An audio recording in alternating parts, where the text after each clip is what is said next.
But is it really time for Democrats to hit the panic button? Simon Rosenberg says no. He's president of NDN, a left-leaning think tank.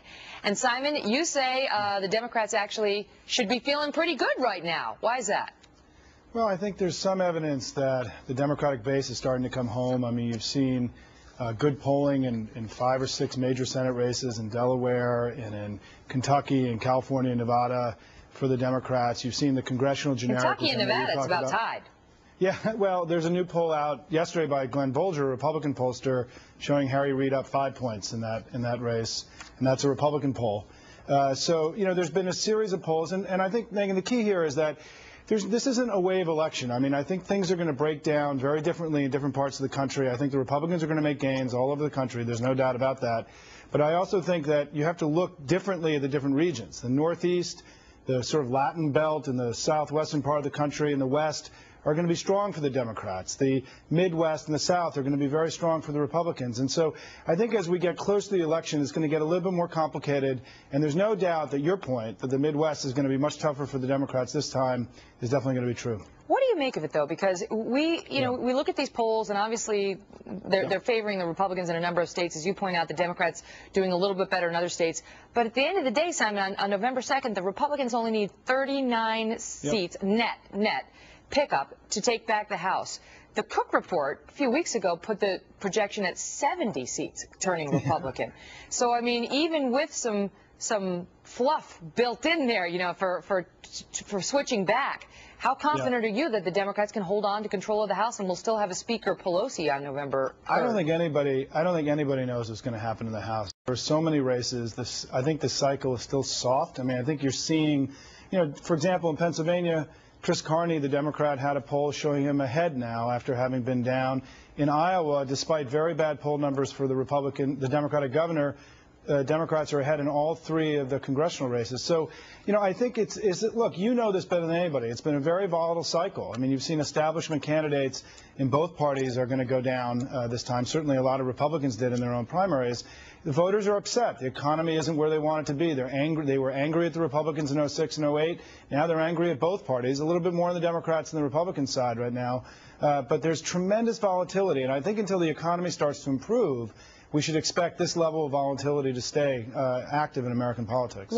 But how important is, because I just want to go through a couple of these races just to bring our viewers up on the news of the day. Here is, instead of, well, President Obama approval ratings, okay, so you can see what they are in states like Colorado, Illinois, Ohio. These are states he carried. 38% in Colorado.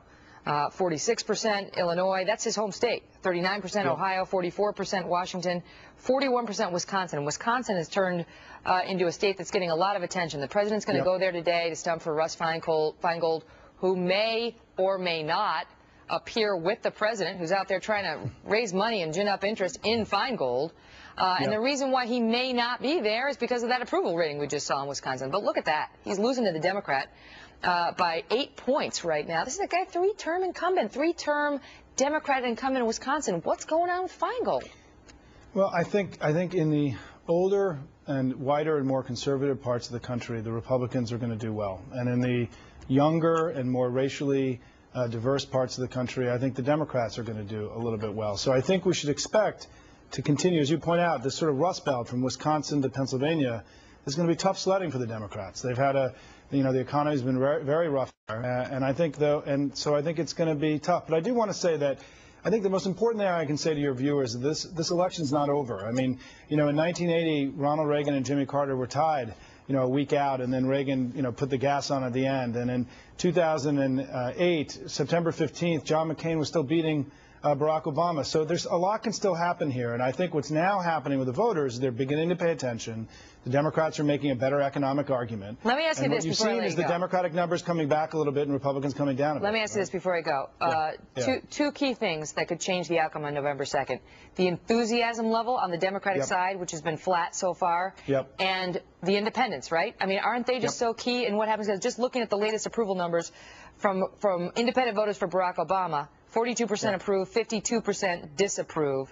And according to Marist polling, it's 54% now disapprove of his job performance. But those independents and the enthusiasm level, key, are they not, Simon? Yeah, they are. And I think that the president has to focus on getting his approval rating up by another 3 to 4 points. In some polls, his approval ratings increased by as much as 10 points in the last month. So he's doing better, but he's not where he needs to be to carry his party on Election Day. And I think the president's clearly very focused in going out and campaigning.